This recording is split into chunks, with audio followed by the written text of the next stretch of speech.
Hoje eu vou contar para vocês um pouquinho da minha história para que vocês saibam quem é a Leide e como foi que eu comecei nesse mundo do empreendedorismo.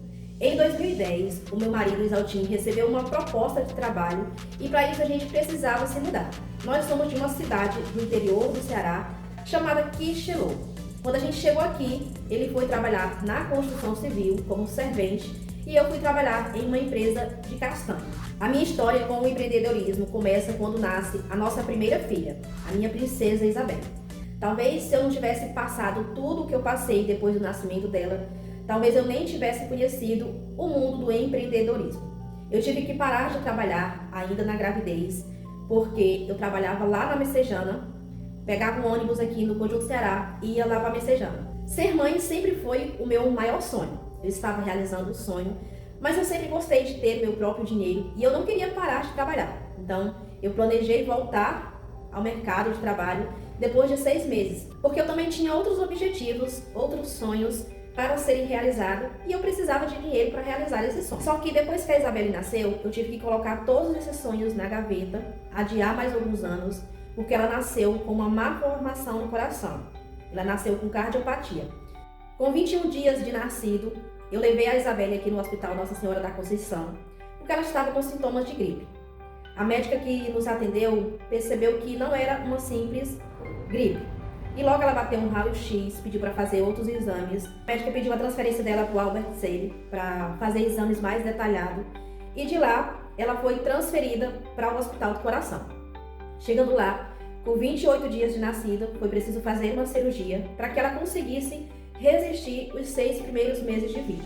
Recebemos alta pela primeira vez depois de 6 meses e com 7 meses e 24 dias nós voltamos para o hospital para que ela conseguisse fazer a cirurgia. Segundo os médicos, essa seria a última cirurgia que ela iria fazer. Seria uma cirurgia para corrigir todos os probleminhas que tinham lá no coração dela, mas infelizmente seu valente coração foi o último órgão a parar de funcionar. E quando o médico me chamou para dar a notícia, eu lembro que ele falou uma frase que nunca mais saiu da minha cabeça. Se a sua filha tivesse vida, ela iria ter vida, mas nunca qualidade de vida. Só o simples fato de estar próximo de algumas pessoas já deixava ela descompensada. Então, a Isabelle faleceu em outubro de 2013, dia 1º de outubro de 2013. E 2 meses depois, eu descobri que estava grávida novamente. Fui abençoada com novamente uma menina. E essa segunda gestação também não foi uma gestação muito fácil, porque eu estava ainda com o meu psicológico abalado. E algo na minha cabeça tinha mudado.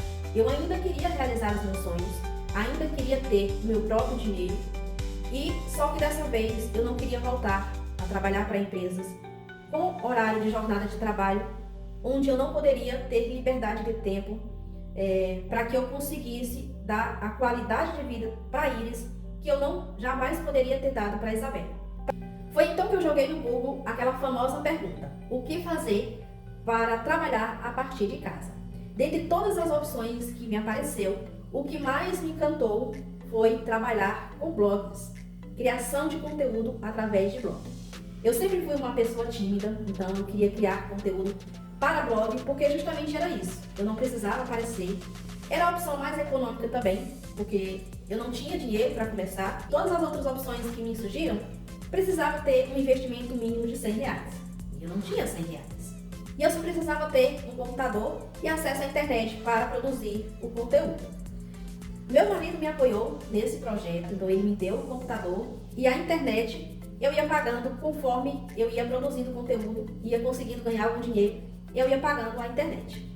Com o passar do tempo, a criação de conteúdo através de vídeos foi crescendo, ganhando mais destaque, e eu percebi que eu tinha que me adaptar, que eu não poderia mais me esconder através de texto, de conteúdo, que eu tinha sim que me mostrar para continuar crescendo.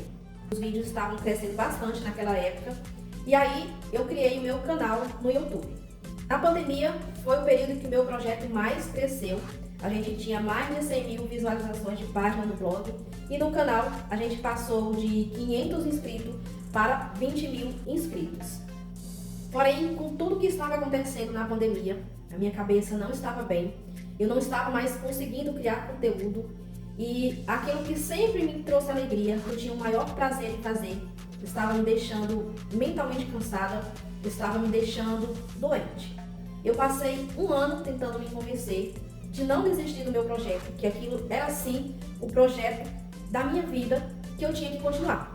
Eu pedi a Deus que me mandasse um sinal, que se fosse para me desistir mesmo daquele projeto, que Ele me mandasse um sinal. E Deus me mostrava sempre os sinais, mas eu não queria enxergar. Eu não queria desistir do meu sonho. Eu não queria dar um ponto final em um projeto que eu tinha lutado para fazer acontecer durante 6 anos. Em setembro de 2022, eu decidi parar totalmente com esse projeto, deixar ele de lado e comecei a pensar em uma outra coisa para que eu conseguisse continuar com os meus objetivos, para que eu conseguisse ter o meu próprio dinheiro. Eu tinha 3 ideias na cabeça e todas elas eram relacionadas à comida.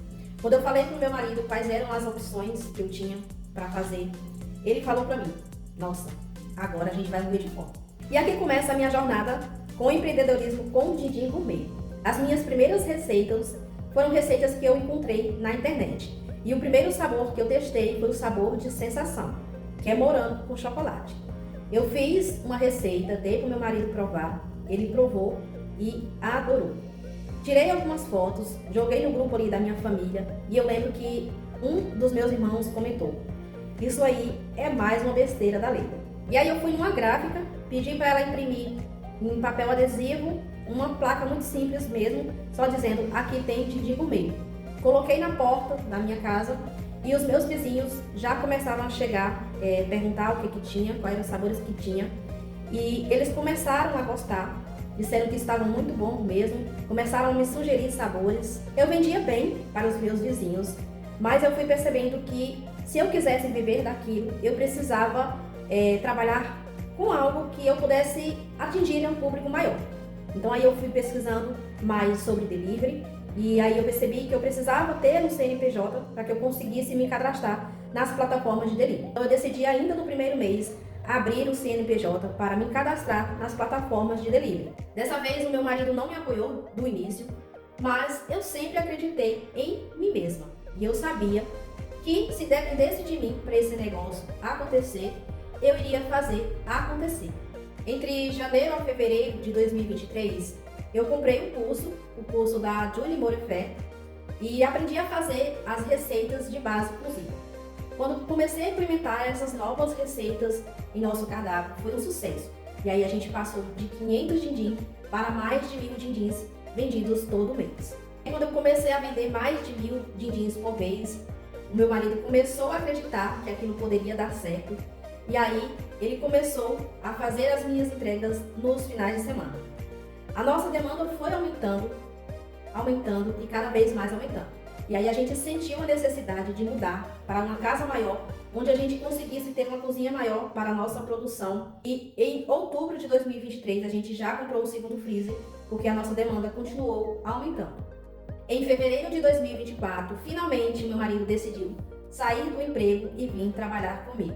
Em abril de 2024 nós demos mais um passo e nós adquirimos a nossa tão sonhada embalagem personalizada, porque aqui a gente sempre se preocupou em entregar experiência para os nossos clientes. E por que eu estou contando a minha história? No dia 12 de outubro, iremos completar 2 anos de Dindim Gourmet da Leite. Esse tempo é muito pouco, mas a gente já tem muita história para contar.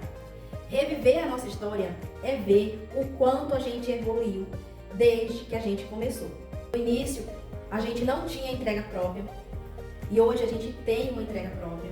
No início, a gente trabalhava com uma base que muitas vezes ela cristalizava e hoje a gente trabalha com base cozida, que é praticamente uma sobremesa no saquinho. No início, a gente não tinha embalagens personalizadas e hoje a gente consegue entregar uma experiência melhor para o nosso cliente. E eu quero falar para vocês que esse não é o fim da nossa história, que é apenas o começo. E a gente vai continuar contando para vocês ao longo dos próximos anos.